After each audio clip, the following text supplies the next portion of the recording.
Donc, merci à tous déjà de vous être connectés pour cette session sur la charte qualité des pratiques professionnelles. On sait que c'est un sujet d'actualité et que vous serez ravis donc d'en entendre plus aujourd'hui. Pour information, ce webinaire sera enregistré, aussi bien la présentation que la partie questions-réponses. Là, l'enregistrement sera disponible a posteriori sur notre chaîne YouTube. Vous pouvez déjà voir sur la chaîne YouTube de Product Live Group l'ensemble des webinaires que nous avons réalisés depuis le début de l'année. Il y en a en français, il y en a également en anglais, à visée plus internationale, notamment sur les exigences européennes. Pour information également, nous avons une partie questions-réponses dans la plateforme Zoom dédiée au webinaire que vous retrouverez sur le bandeau inférieur de votre Zoom. Donc ça s'appelle Q&R. Sur cet onglet, vous pouvez poser toutes vos questions auxquelles on répondra à la fin de la présentation. Vous pouvez poser les questions soit en anonyme, et nous essayerons d'y répondre à la fin de la session, ou avec votre nom. Nous essayerons également d'y répondre à la fin de la session.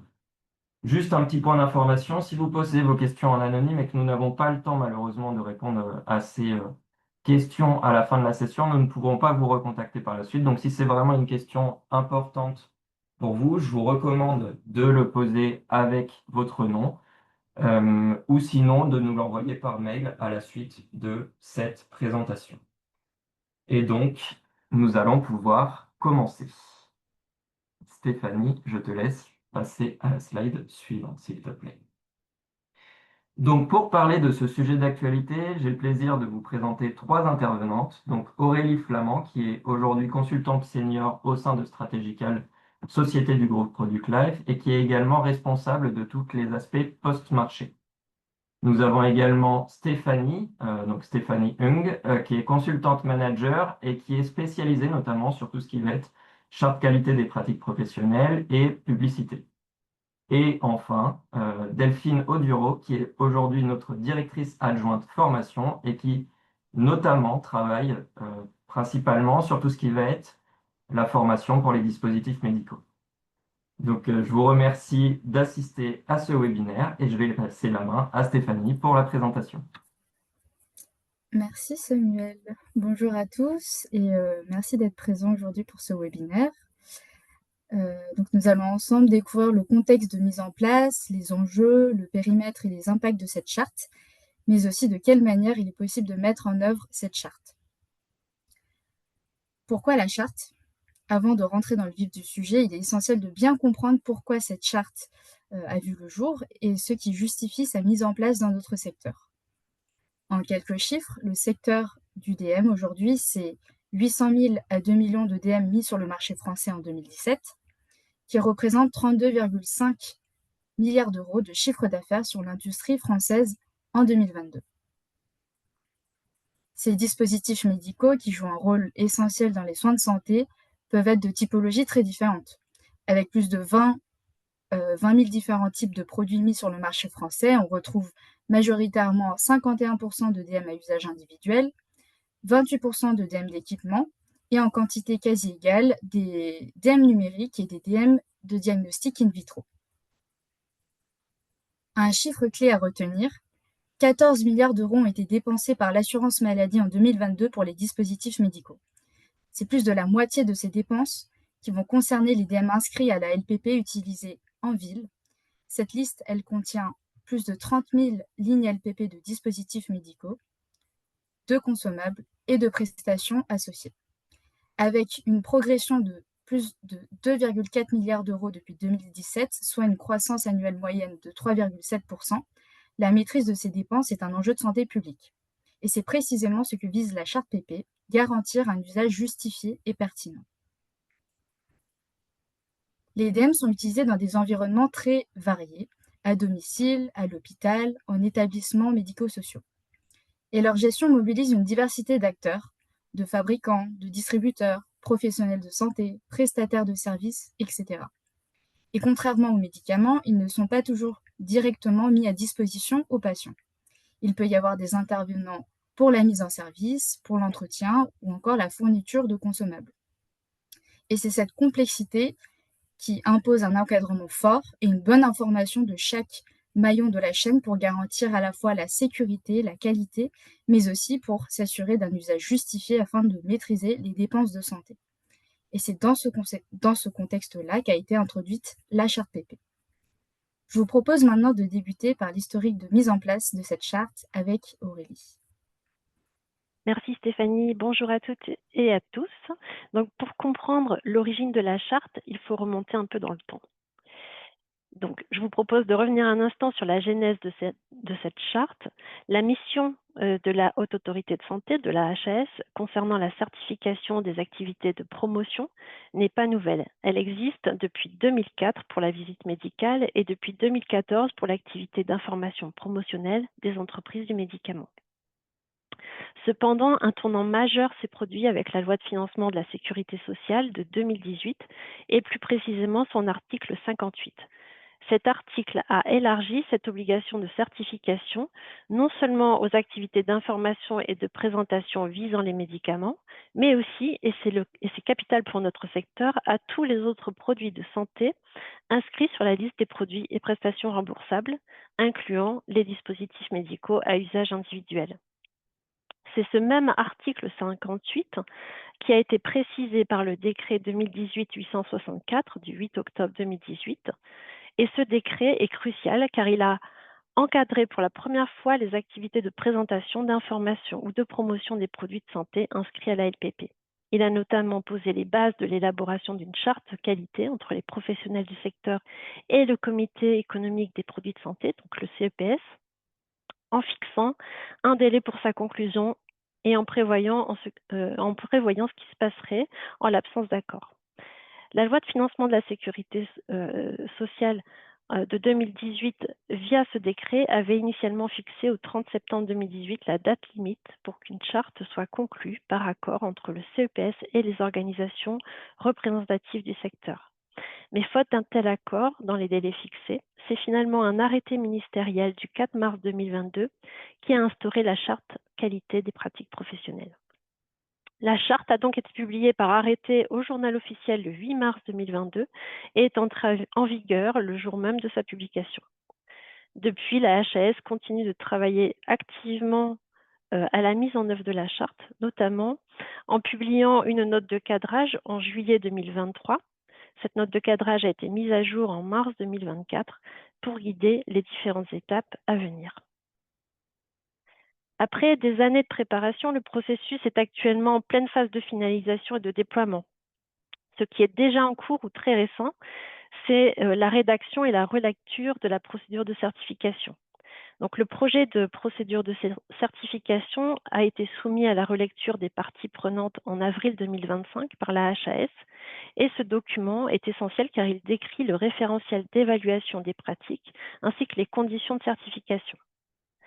La HAS a prévu plusieurs versions de ce draft pour intégrer les retours des parties prenantes et d'éventuelles phases de test avant sa validation finale. Les étapes clés à venir pour 2025 sont tout d'abord la validation de la procédure de certification. Donc, la validation finale de la procédure de certification par le collège de la HAS est une étape imminente d'après le calendrier prévisionnel de la HAS, c'est-à-dire la note de cadrage de mars 2024. Une validation par le collège de la HAS était visée pour début février 2025, suivie d'une publication au journal officiel pour début mars 2025. Donc, ces dates sont repoussées de plusieurs mois en raison d'un retard dans l'avancement des travaux et des concertations, mais la publication devrait être imminente. Seconde étape clé, la publication du référentiel de certification. Donc, le référentiel de certification, qui est l'outil d'évaluation détaillée des pratiques, fera partie intégrante de la procédure validée et publiée. C'est sur la base de ce référentiel que les audits seront menés par des organismes de certification. Autre étape importante attendue, c'est la mise en place de la plateforme de déclaration de visite par le CEPS. Donc, le CEPS, qui est le Comité économique des produits de santé, est en charge de développer, de mettre en œuvre une plateforme dédiée à la déclaration des visites promotionnelles. Cette plateforme essentielle pour la traçabilité et le respect des fréquences des visites autorisées, et elle sera mise en service donc prochainement. Donc, sa mise en service est également attendue en 2025 probablement. Enfin, parallèlement à la finalisation de la procédure de certification selon la charte PP, le COFRAC va devoir également accréditer des organismes de certification qui seront habilités à réaliser les audits de certification des entreprises. Des exigences spécifiques devront également être définies pour cette accréditation.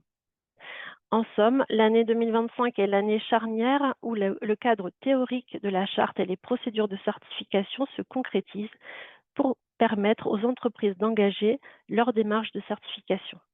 La procédure de certification est désormais bien avancée et les outils nécessaires à son application sont en cours de déploiement.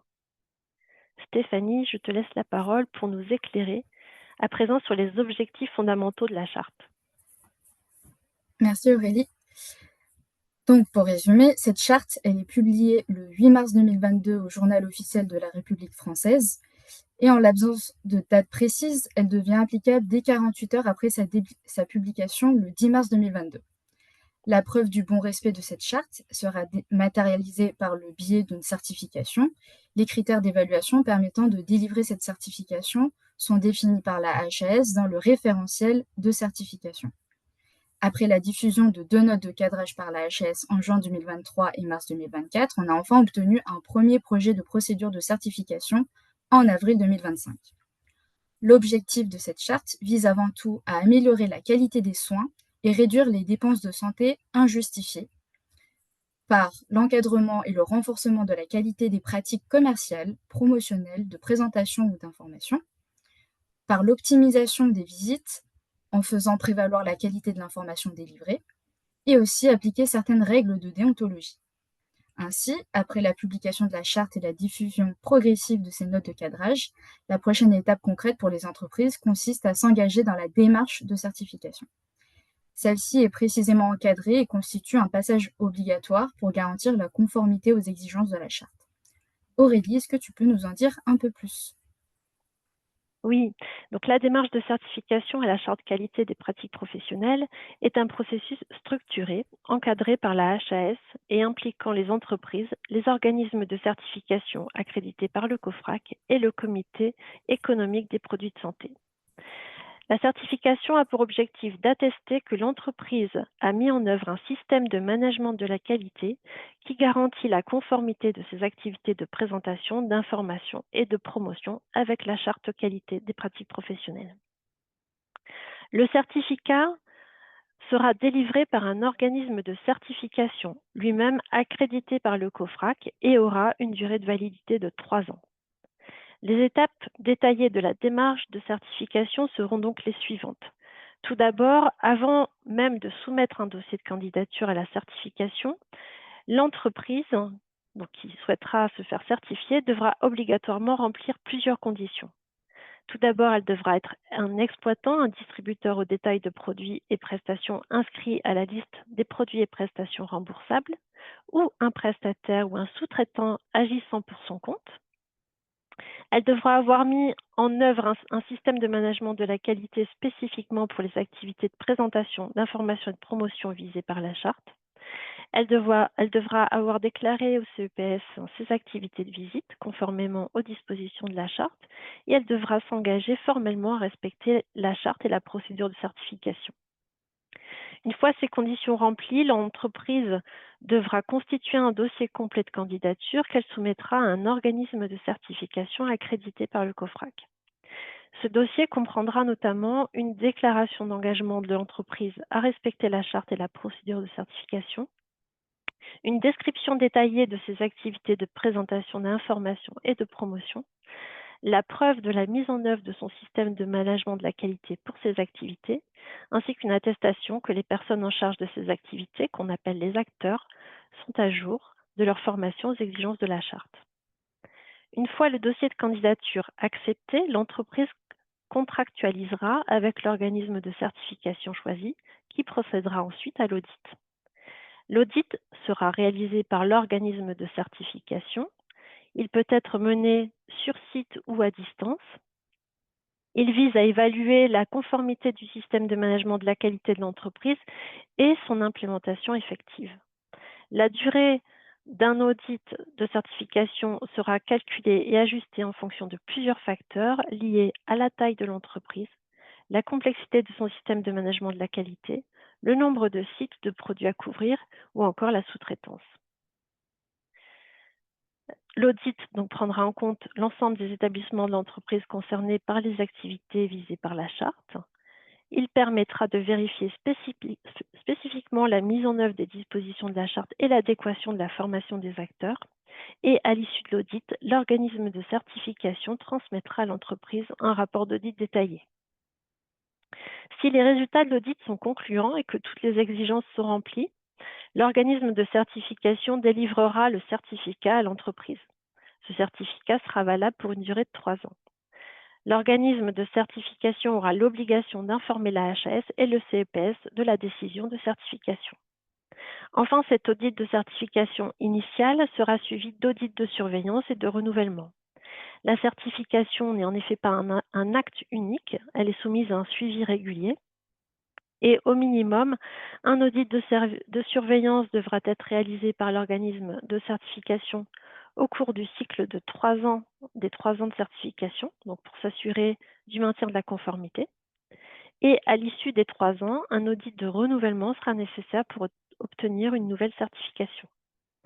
Des procédures spécifiques sont également prévues pour la gestion des non-conformités ainsi que pour la suspension ou le retrait du certificat en cas de manquement grave aux exigences de la charte et du référentiel. Cette démarche assure un cadre rigoureux pour la qualité et l'éthique des pratiques de promotion des dispositifs remboursés. Et pour rappel, l'entreprise qui n'obtiendrait pas ou perdrait sa certification ne pourra pas obtenir l'inscription de ses produits à la liste des produits et prestations remboursables, c'est-à-dire qu'il y aura une absence de prise en charge par l'assurance maladie, ou si les produits sont déjà inscrits à la LPP, ces produits pourront être radiés de cette liste. Par ailleurs, des pénalités financières sont également prévues et la grille des pénalités financières sera adoptée et rendue publique par le CEPS. Ces pénalités seront prononcées par le CEPS. Regardons à présent d'un peu plus près le champ d'application de la charte. Quels sont les produits et prestations concernés par la charte ? Donc, la charte qualité des pratiques professionnelles s'applique à l'ensemble des produits et prestations mentionnés sur la liste des produits et prestations remboursables prévus à l'article L165-1 du Code de la sécurité sociale, qu'ils soient utilisés en ville, en établissement de santé ou en établissement médico-social. Ces produits et prestations incluent notamment les dispositifs médicaux à usage individuel, les dispositifs médicaux de diagnostic in vitro à usage individuel, les tissus et cellules d'origine humaine et leurs dérivés, les produits de santé autres que les médicaments, comme certaines denrées alimentaires à des fins médicales spéciales, par exemple, les prestations de services et d'adaptation associées. La charte s'applique aux produits et prestations inscrits sur la liste des produits et prestations remboursables, donc sur la liste LPP, selon 2 grandes catégories de codification. L'inscription en ligne générique, donc il s'agit d'une description générale du dispositif ou de la prestation sans référence à une marque ou une entreprise spécifique. Donc pour ces produits inscrits par description générique, un code d'identification individuel doit être détenu par le fabricant ou le distributeur pour permettre leur remboursement. Ou bien l'inscription sur la LPP en nom de marque ou en ligne individuelle, et cette codification fait référence au nom commercial ou à la marque du produit ou de la prestation. Quelle que soit la catégorie d'inscription sur la LPP, ligne générique ou nom de marque, les produits et prestations sont soumis aux exigences de la charte qualité des pratiques professionnelles. Toujours dans le champ d'application de la charte, il est important de rappeler qui sont les acteurs et les bénéficiaires concernés. Donc, la charte qualité des pratiques professionnelles concerne les personnes chargées de la présentation, de l'information ou de la promotion. Ce sont les individus au sein des entreprises dont la mission est de présenter, d'informer ou de promouvoir les produits et prestations concernés par la charte auprès des bénéficiaires. Il s'agit également de l'ensemble des entreprises exploitant de produits et distributeurs ou prestataires qui emploient ces personnes et qui exploitent ou distribuent les produits ou ou prestations inscrits sur la liste des produits et prestations remboursables. Lorsque la charte parle d'exploitants et distributeurs en gros, elle vise donc en réalité tous les opérateurs économiques au sens du règlement européen sur les dispositifs médicaux, à savoir les fabricants, leurs mandataires, les importateurs et les distributeurs de dispositifs médicaux, ainsi que leurs prestataires. Au niveau des prestataires, on entend par prestataire toute entreprise qui fournit des prestations inscrites à la LPP, quel est ou non le statut de prestataire de services et distributeur de matériel. La charte vise à encadrer des activités de présentation, d'information et de promotion des produits et prestations de santé réalisées par les acteurs auprès des bénéficiaires. Qui sont les bénéficiaires de cette charte? Les bénéficiaires sont désignés comme les destinataires des activités visées par la charte. Ce sont eux qui reçoivent l'information et la promotion régulée par la charte. Ces bénéficiaires sont spécifiquement des professionnels, qu'ils soient professionnels de santé ou non. Cela inclut un large éventail de professionnels dans le secteur de la santé et au-delà des professionnels de santé qui interagissent avec les produits et prestations remboursés concernés.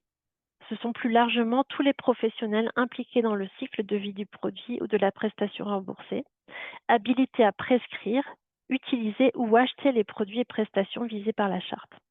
La portée s'étend à tous ceux qui, de par leur fonction, sont amenés à influencer la chaîne de valeur du produit ou de la prestation, de la prescription à l'acquisition et à l'utilisation finale de ces produits. Ces professionnels opèrent dans toute structure d'exercice, garantissant que la charte couvre l'ensemble des lieux concernés par les produits et prestations inscrits sur la liste LPP. Ces structures incluent notamment les établissements de santé, les hôpitaux, cliniques, les établissements médico-sociaux comme les EHPAD, les unités de soins longue durée, les instituts médico-sociaux ou encore les maisons d'accueil spécialisées, les structures de soins de ville comme les cabinets médicaux et les centres de santé, ou encore les pharmacies d'officine. Maintenant que nous avons une vision claire des produits et prestations, des acteurs concernés par la charte et des bénéficiaires de ces dispositions, je vous propose de nous intéresser plus spécifiquement aux activités que la charte vise à encadrer. Donc, la charte qualité des pratiques professionnelles encadre spécifiquement les activités de présentation, d'information ou de promotion des produits et prestations inscrits sur la LPP. Ces activités sont définies comme toute activité d'information, qu'elle soit orale, écrite ou par voie électronique, qui a pour but de promouvoir, faire connaître ou rappeler les propriétés, l'utilisation ou toute autre caractéristique des produits ou prestations figurant sur la liste des produits et prestations remboursables. La présentation et l'information ont pour objectif de permettre la connaissance d'un produit ou d'une prestation concernée par la charte, ainsi que d'en permettre une utilisation conforme au bon usage et aux conditions de prise en charge. La promotion vise quant à elle à favoriser l'achat, la prescription, la distribution ou l'utilisation d'un produit ou d'une prestation. En résumé, le champ de la charte inclut toute forme de promotion, de présentation ou d'information à l'initiative de l'acteur exclusivement et auprès des bénéficiaires, quel qu'en soit le support et correspondant à des visites. Le terme « visite » qui est employé dans la charte recouvre aussi bien les rencontres physiques sur le lieu d'exercice du bénéficiaire que les contacts à distance par visioconférence ou téléconférence.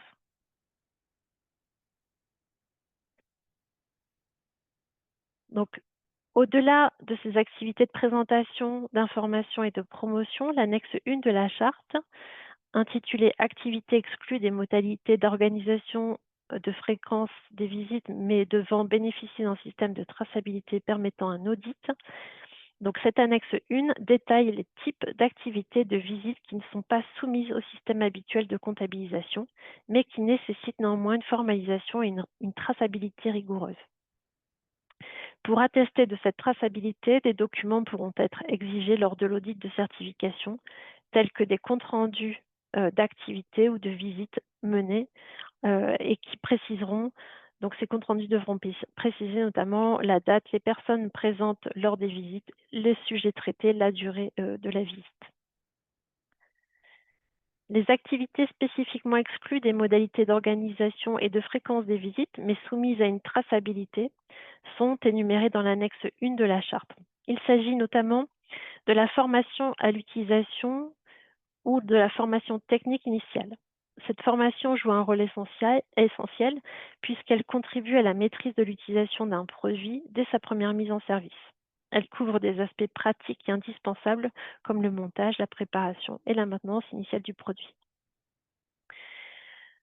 Ensuite, on a la formation à l'utilisation ou la formation technique continue. Donc, au-delà de la formation initiale, il s'agit d'un accompagnement sur la durée qui contribue également à la maîtrise continue de l'utilisation d'un produit.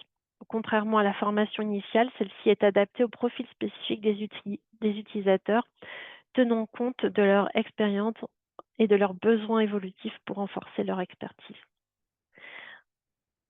Autre activité, l'assistance technique. Donc, cette activité intervient dans un contexte où l'utilisation ou la prescription du produit a déjà été décidée par la structure d'exercice ou le professionnel de santé.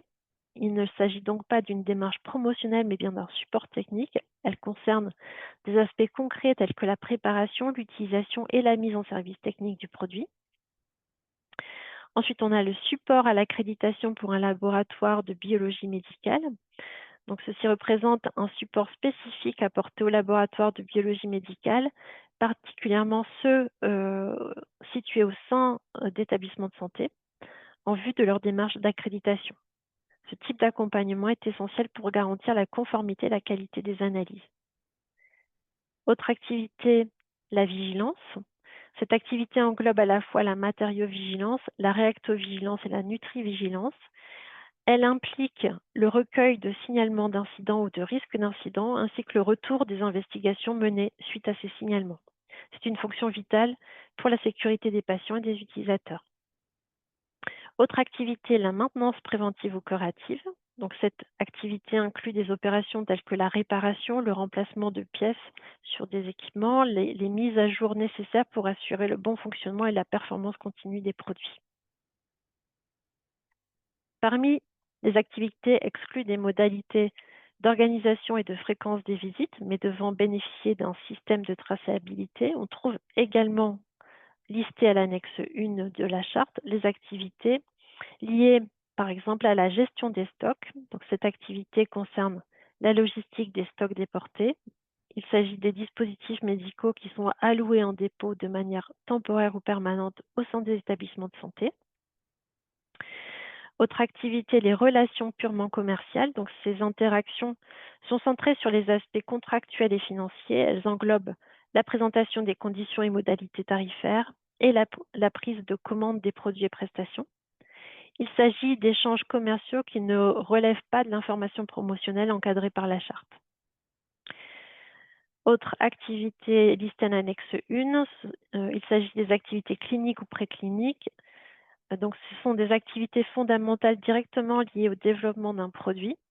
Elles incluent le suivi d'investigations cliniques, la réalisation d'études médico-économiques et d'autres recherches nécessaires à l'évaluation des produits et prestations. Donc, ces activités relèvent de la recherche et du développement. On a également les activités liées aux prestations de prise en charge d'un patient. Ces activités concernent spécifiquement les situations où le traitement et sa prescription ont déjà été décidés. Elles englobent l'accompagnement thérapeutique du patient ainsi que l'adaptation du dispositif médical ou de la prestation à ses besoins spécifiques. Leur but est d'assurer la bonne utilisation et l'intégration du traitement dans le parcours de soins du patient.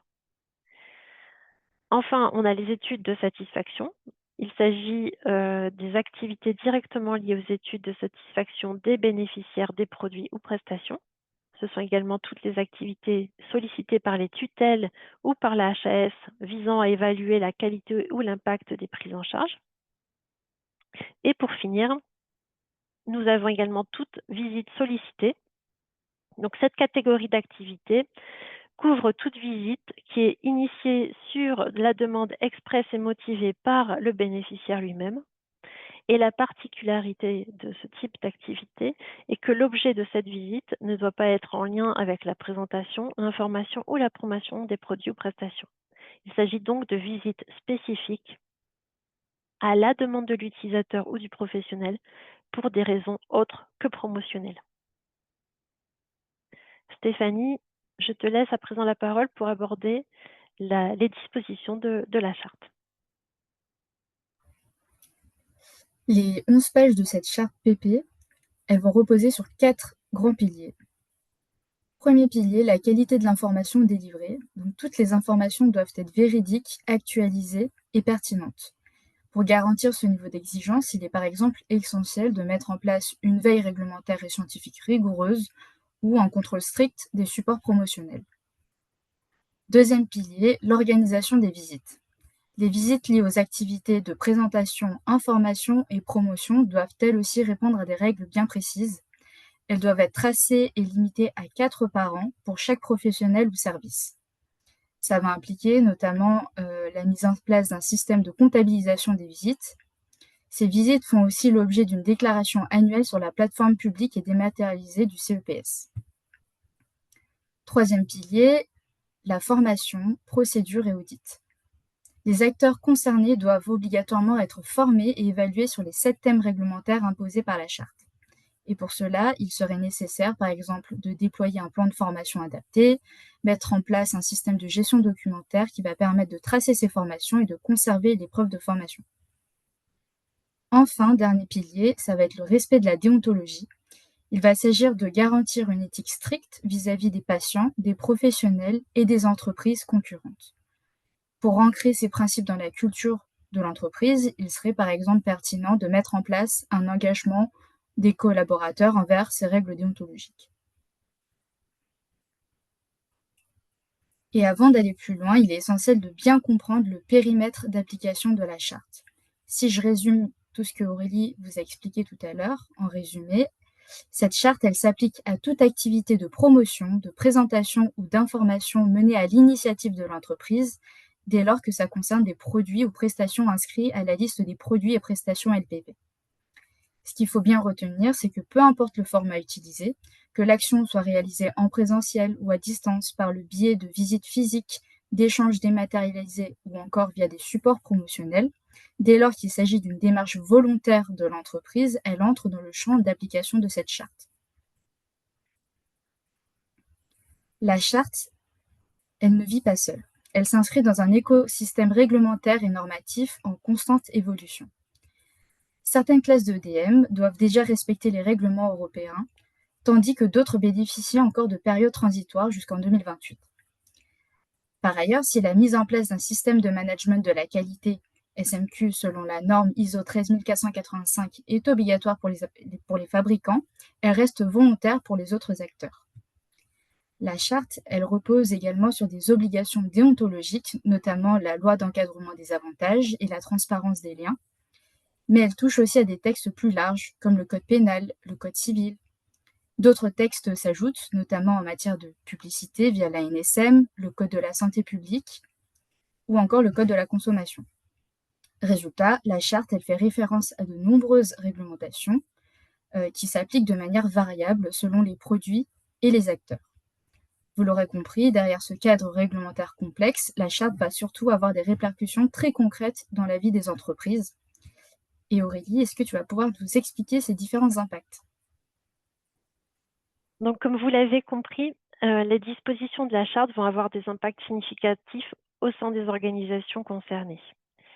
Donc, tout d'abord, la certification. Donc, est-ce que tu peux... Voilà, merci.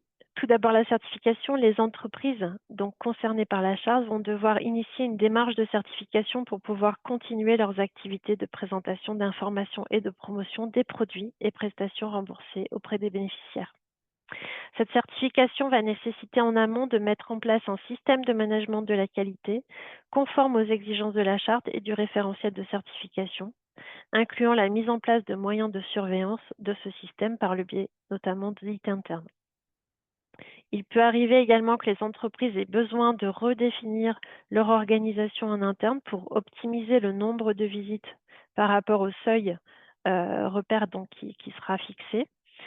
En réorganisant les visites pour se conformer aux fréquences, les entreprises sont parfois contraintes d'optimiser l'affectation de leurs équipes, Cela peut passer par une meilleure sectorisation au regard des produits remboursés, une priorisation des contacts ou l'utilisation d'outils de planification avancés, tels qu'un plan annuel des visites auprès des bénéficiaires. La charte peut avoir un impact direct sur la stratégie commerciale de l'entreprise en encadrant les pratiques promotionnelles et de communication de l'entreprise. Et la mise en conformité également du CRM, donc de vos CRM lorsque vous en avez, est également un impact direct de la charte sur l'organisation des entreprises. Donc la mise en conformité du CRM découle de plusieurs exigences de la charte. Tout d'abord, une exigence de traçabilité. La charte impose une traçabilité rigoureuse de toutes les activités de présentation, d'information et de promotion, y compris les visites et les activités exclues des modalités de comptabilisation, énoncées dans l'annexe 1 de la charte. Donc le CRM est l'outil central pour enregistrer ces interactions, c'est-à-dire les dates, les personnes présentes, les sujets abordés, la durée des visites. Sa conformité garantit que ces données sont capturées de manière adéquate et auditable. Donc la mise en conformité du CRM découle également d'une exigence qui est la gestion des fréquences des visites. Donc, pour optimiser les visites au regard des fréquences autorisées par la charte, le CRM va devoir être configuré pour suivre et gérer ces fréquences. Cela permet à l'entreprise de planifier ses interactions, d'éviter les dépassements en termes de fréquences et de s'assurer du respect des règles établies par la charte. Autre exigence de la charte par rapport au CRM, qui est l'exigence d'avoir un support pour le système de management de la qualité. Donc la charte exige la mise en place d'un système de management de la qualité et le CRM fait partie intégrante de ce système car il gère les processus liés aux relations avec les bénéficiaires. Sa conformité assure que les données et les processus du CRM sont alignés avec les procédures qualité définies dans le système qualité. Il va falloir aussi gérer les profils des bénéficiaires et des acteurs. Donc le CRM doit être capable de gérer les informations relatives aux bénéficiaires, c'est-à-dire les professionnels de santé ou non habilités à prescrire, utiliser et acheter des produits de santé inscrits à la LPP. Donc le CRM doit être capable de gérer les informations relatives aux bénéficiaires et aux acteurs, qui sont les personnes chargées de l'information et de la promotion, y compris leur profil, leur habilitation et les formations reçues qui sont des éléments audités dans le cadre de la certification. Et enfin, le CRM devra permettre de fournir des preuves lors de l'audit de certification. Donc les données contenues dans le CRM serviront de preuve pour démontrer le respect des règles de la charte, notamment en matière de planification des visites, de traçabilité des activités et de gestion des interactions. Enfin, la conformité à la charte va engendrer des coûts spécifiques pour l'entreprise, des coûts liés à la mise en place d'un système de management de la qualité, des coûts de certification, des coûts également liés aux formations obligatoires et continues pour les acteurs, ainsi que des coûts pour la mise à niveau du CRM.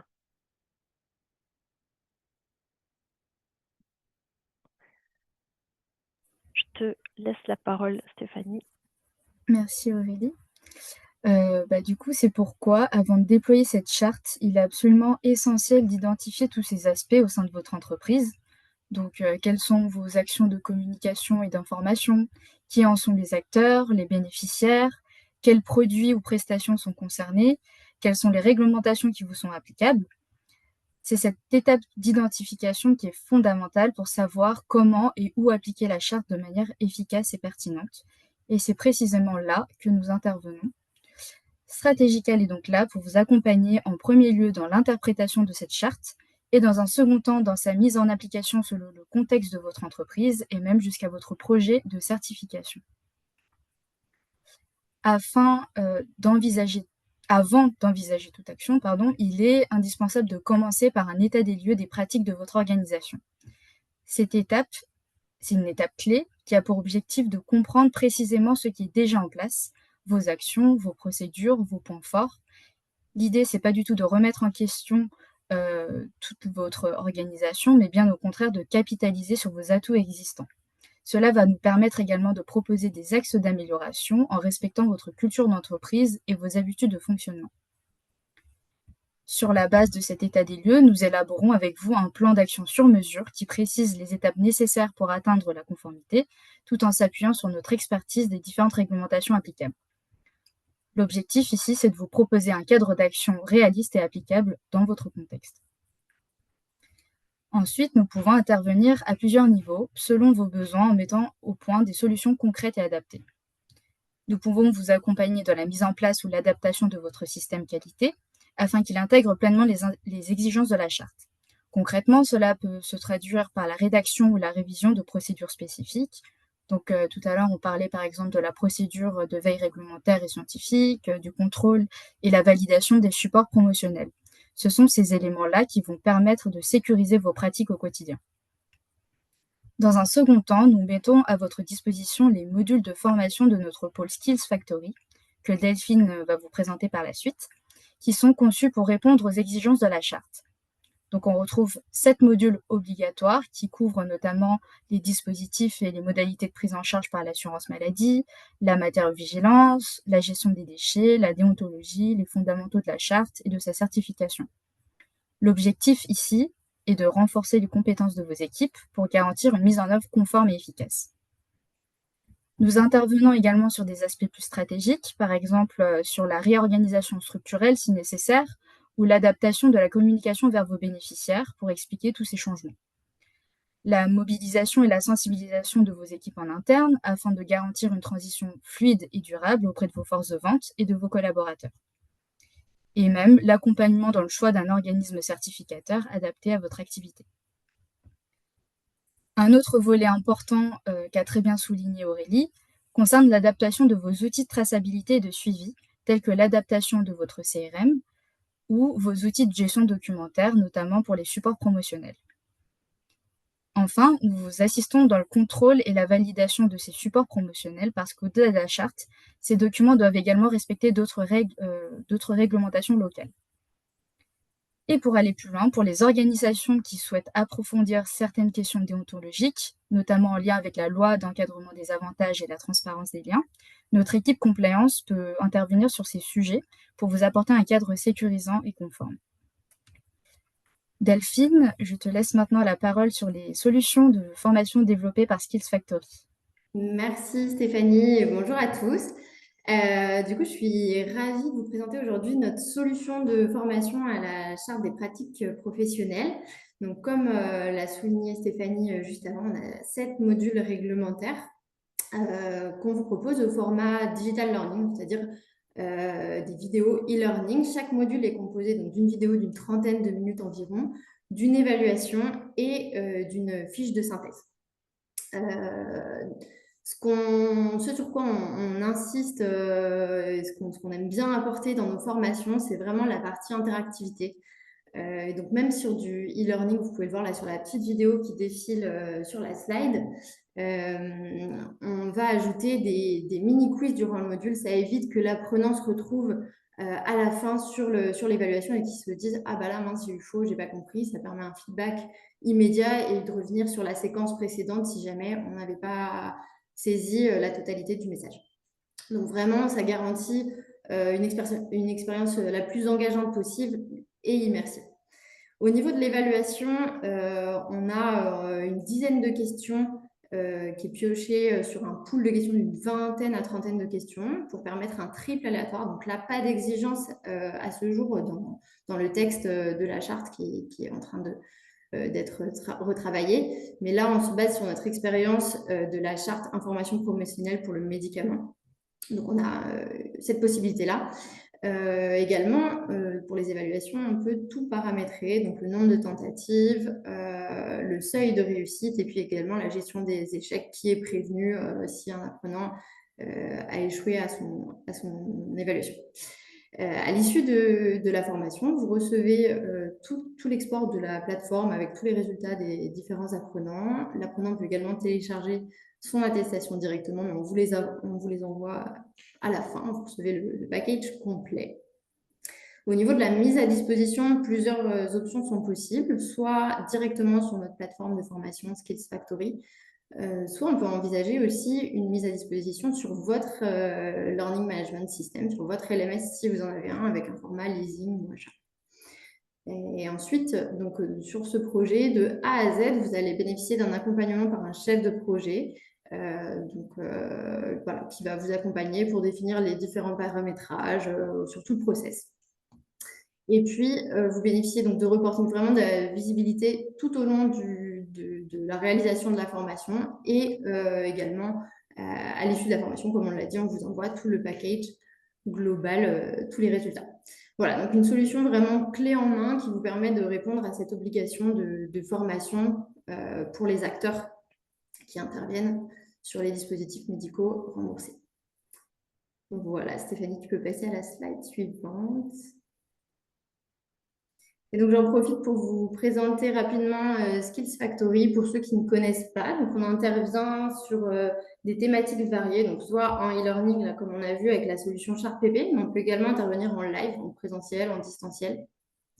Donc, sur des thématiques variées, donc sur de la qualité, du réglementaire, de la vigilance. On a une nouveauté cette année, c'est également les soft skills.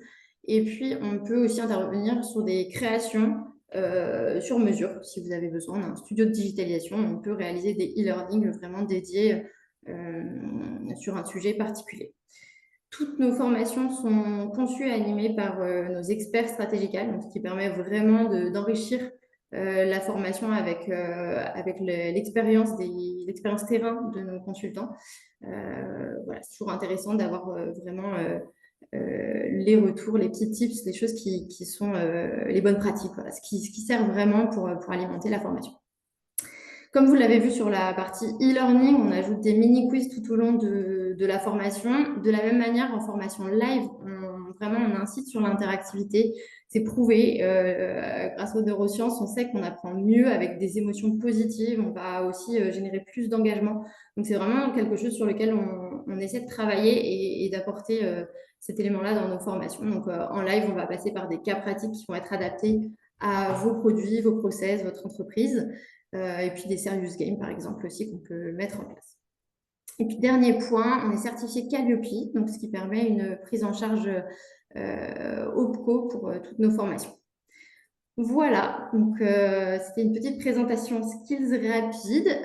Si vous avez des questions ou si vous voulez qu'on revienne sur un besoin, n'hésitez pas à nous contacter, on sera ravis d'y répondre. Voilà, Samuel, je repasse la main. Merci beaucoup à toutes les trois pour cette présentation très claire. Juste pour rappel, donc, cette présentation a été enregistrée, sera disponible sur notre plateforme YouTube, donc sur le YouTube de Product Live Group. De toute façon, on fera un suivi avec l'ensemble des participants à la suite de ce webinaire et on vous mettra à disposition les supports de présentation si cela vous intéresse et également le lien vers l'enregistrement. Je vais aller très rapidement sur les questions parce qu'il ne nous reste pas beaucoup de temps et on a pas mal de questions. Et donc, on va commencer directement sur une question de terminologie. On a déjà eu une petite présentation, si je ne dis pas de bêtises, en slide 22, sur la différenciation entre information et présentation, mais est-ce que Aurélie, Stéphanie, vous pouvez nous apporter plus de précision sur ce point-là? Alors, c'est vrai que la charte ne donne pas une définition très très claire de la distinction entre présentation et information. Ce qu'on peut dire et ce qu'on peut retrouver notamment dans la note de cadrage de la HAS, c'est que la présentation et l'information ont pour objectif de permettre la connaissance d'un produit ou d'une prestation concernée par la charte, ainsi que d'en permettre une utilisation conforme au bon usage et aux conditions de prise en charge. Donc, en gros, la présentation et l'information. Donc, l'information, il s'agit des informations techniques, réglementaires ou thérapeutiques. Donc, ce sont des présentations ou des informations qui sont données aux bénéficiaires. Donc, toujours dans le cadre quand même d'une activité promotionnelle. Donc, l'objectif quand même reste de promouvoir le produit, de présenter le produit. Mais c'est vrai que je pense que ces définitions vont être clarifiées dans la procédure de certification qui est toujours en attente aujourd'hui. Ok, super. Deuxième point qui concerne plutôt tout ce qui va être les produits qui vont être concernés par la charte. Est-ce que notamment les DM numériques qui sont pris en charge via un arrêté, notamment pour les activités de télémédecine, sont concernés par cette charte? Alors, un produit inscrit sur la liste des activités de télésurveillance médicale n'est pas automatiquement inscrit sur la LPP. Donc, je pense qu'il s'agit de deux listes bien distinctes avec des modalités de prise en charge différentes. Donc, aujourd'hui, la charte PP vraiment se concentre sur les produits inscrits sur la LPP uniquement. Donc, a priori, l'inscription sur la LATM n'implique pas une inscription sur la LPP et par conséquent, les produits inscrits sur la LATM ne sont pas considérés comme voilà, dans le champ de la charte. Super. Question suivante. Si aucune activité de promotion n'est réalisée, est-ce que la certification est obligatoire? Eh bien, la certification est obligatoire si vous faites des activités également de présentation et d'information et pas uniquement promotion. Donc, à vous de définir effectivement les activités que vous réalisez auprès des professionnels des bénéficiaires. Si aucune de ces activités n'est réalisée, ben, la certification n'est pas obligatoire. Ok. Et question pour rebondir également sur ces points-là. Si les DM ne sont pas remboursés, est-ce que la certification est nécessaire? Et qu'en est-il des sociétés qui commercialisent à la fois des dispositifs médicaux et des médicaments? Donc, si les produits ne sont pas remboursés, si les DM ne sont pas remboursés, la certification n'est pas requise. Elle n'est vraiment requise que pour... donc, en fait, à partir du moment où une entreprise a des dispositifs médicaux remboursés dans son portefeuille, elle va devoir se faire certifier. Donc, si l'entreprise n'a aucun dispositif médical remboursé dans son portefeuille, aucun dispositif médical inscrit à la LPP, à ce moment-là, la certification ne sera pas nécessaire, ne sera pas obligatoire. Et enfin, pour les entreprises qui ont des médicaments, à la fois des médicaments et des dispositifs médicaux remboursés inscrits à la LPP, eh bien, ces entreprises vont devoir répondre à la fois aux exigences de la charte IP pour les médicaments et aux exigences de la charte PP pour la partie dispositifs médicaux. Donc, l'idéal serait d'avoir un système qualité commun qui permette de répondre aux deux chartes et aux deux référentiels. Ok, très clair. Typologie produit maintenant, est-ce que les implants du rachis et ou orthopédiques sont concernés par la charte PP? Eh bien, tout dépend de leur modalité de remboursement. Donc, si ces implants du rachis ou orthopédiques sont inscrits sur la liste des produits et prestations remboursables, donc sur la LPP, oui, ils seront concernés par la charte. Ok. Est-ce que les agents commerciaux échappent aujourd'hui à la liste des acteurs dans le périmètre de la charte PP? Alors, pour moi, les agents commerciaux exercent très certainement des activités de présentation et de promotion des dispositifs médicaux remboursés. Donc, si c'est le cas, ils n'échappent pas à la liste des acteurs et ce sont bien des acteurs. Donc, tout dépend de l'activité de ces agents commerciaux. Ok, très clair. Est-ce que aujourd'hui le mailing, notamment le mailing présentation information, rentre dans le champ de la charte? Non, le mailing n'est pas considéré comme une visite en soi, donc ne rentre pas dans le champ de la charte. Ok. Est-ce que les congrès à ce jour sont considérés comme des visites? Non plus, les congrès ne sont pas considérés comme des visites puisque je vous rappelle qu'une visite doit avoir lieu, pour qu'une visite puisse être considérée comme impactée par la charte, il faut qu'elle ait lieu sur le lieu d'exercice du professionnel de santé, donc ou du professionnel tout court. Donc les congrès n'ayant pas lieu sur le lieu d'exercice du bénéficiaire ne sont pas considérés comme des visites. Ok. Les activités exclues de la comptabilisation, j'imagine, des visites, doivent tout de même être systématiquement, continuellement déclarées sur la plateforme CEPS ou juste tracées et présentées au cours d'audit. Donc les activités exclues de la comptabilisation, donc qu'on a listées tout à l'heure et qui sont incluses dans l'annexe 1 de la charte, ne doivent pas être déclarées sur la plateforme CEPS, mais en revanche, elles devront être tracées et présentées au cours des audits. Et effectivement, il va falloir pouvoir justifier que ce sont bien des activités qui ne rentrent pas qui sont exclues de la comptabilisation. Donc, il va falloir apporter les preuves que ces activités-là ne sont pas des activités d'information, de présentation et de promotion. Donc, il va falloir le prouver, l'enregistrer correctement dans le CRM. Donc, ça va être vraiment important dans votre CRM de bien qualifier les typologies de visites que vous réalisez et de distinguer les visites de présentation d'information et de promotion et les visites qui sont annexées à l'annexe 1 de la charte. Ok, super. Donc là, Aurélie, tu viens de parler de la partie CRM. Qu'en est-il pour les sociétés qui n'ont pas de CRM? Oui, alors c'est vrai que le CRM n'est pas une obligation, hein, il n'est pas écrit dans la charte qu'il faut absolument avoir un CRM, c'est un outil.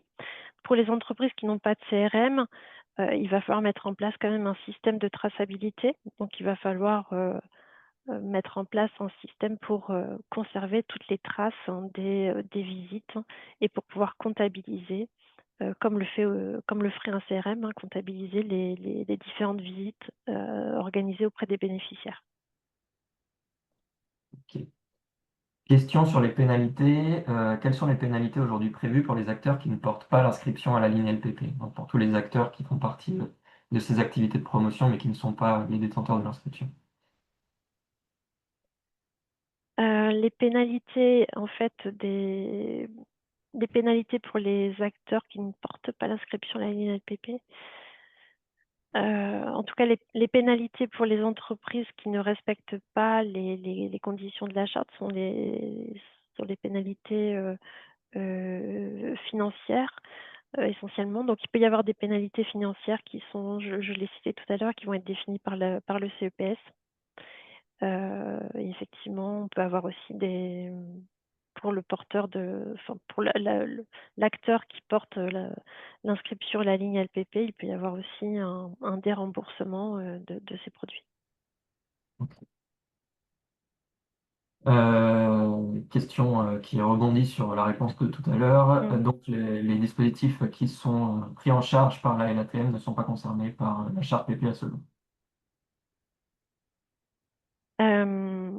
A priori, si le dispositif n'est pas sur la liste des produits et prestations remboursables, non. Mais je veux bien prendre la question et faire une recherche complémentaire pour, pour Ok. m'assurer de ce point. Alors là, comme ça a été posé anonymement, si vous pouvez nous envoyer un email pour qu'on vous fasse une réponse un peu plus précise par la suite, comme ça on pourra couvrir le sujet. Étant distributeur, pour connaître si un DM ou div est inscrit sur la liste LPP, est-ce qu'il est préférable de demander au fabricant si le produit est inscrit ou pas? Parce qu'aujourd'hui, certains distributeurs ont du mal à identifier les produits pris en charge en regardant l'ensemble des listes, notamment pour les lignes génériques.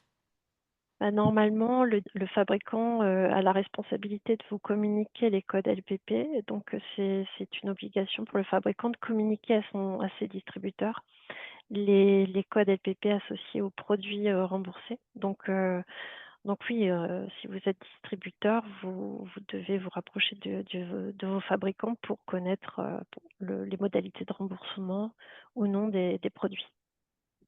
Super. Plus que deux questions. Donc, on dépasse un tout petit peu du créneau. Un fabricant peut-il perdre le remboursement de ses produits si un de ses distributeurs ne se fait pas certifier? Très bonne question. Très bonne question. J'ai pour l'instant pas la réponse. Je pense que c'est pareil, ce sera certainement précisé dans le référentiel dans la procédure de certification. Super. Est-ce que les distributeurs qui vendent à d'autres distributeurs, par exemple des prestataires, sont concernés par la charte PP? Est-ce que les distributeurs qui vendent à d'autres distributeurs sont concernés? Oui. En fait, toute personne qui exerce une activité de présentation, d'information, de promotion sont concernés par la charte. Donc oui, les distributeurs qui vendent à d'autres distributeurs sont également concernés. Quelle est la différence entre promotion et commercialisation des DM remboursés LPP? Donc j'imagine que c'est également de la terminologie sur la notion de promotion. Alors, la promotion est également définie dans la charte et reprécisée également dans la note de cadrage de la HAS. Donc, l'information promotionnelle, par démarchage, prospection ou incitation, qu'on appelle promotion, vise à favoriser l'achat, la prescription, la distribution ou l'utilisation d'un produit ou d'une prestation. Alors, tandis que la commercialisation, on peut penser notamment aux activités purement de prise de commande qui sont là des activités annexées, donc qu'on retrouve à l'annexe 1 de la charte. Donc exclues des modalités de comptabilisation, mais qui doivent faire l'objet de traçabilité. Ok. Je suis désolé, on arrive au bout de cette présentation. Ce que je vous propose, c'est qu'on a des questions qui tombent au fur et à mesure. Ce que je vous propose, c'est qu'on va faire un suivi par email à l'ensemble des participants. Et je vous propose qu'on prenne un point pour vous répondre à l'ensemble des questions par ce biais-là. Donc, on vous enverra un mail d'ici la fin de semaine, oui, pour faire un suivi au niveau de ce webinaire. Et je vous propose qu'on réponde à l'ensemble de ces questions à ce niveau-là. En tout cas, merci beaucoup à Stéphanie, Aurélie et Delphine pour cette présentation très claire des enjeux de la charte qualité des pratiques professionnelles, qui est un sujet d'actualité dont on n'a pas fini d'entendre parler dans les mois et les années à venir. Merci beaucoup. Merci à Merci. tous d'avoir suivi Merci à cette tous. présentation jusqu'au bout. Et je vous souhaite une très bonne fin de journée, une bonne fin de semaine. Au revoir. Merci beaucoup. Au Merci. revoir. Au revoir.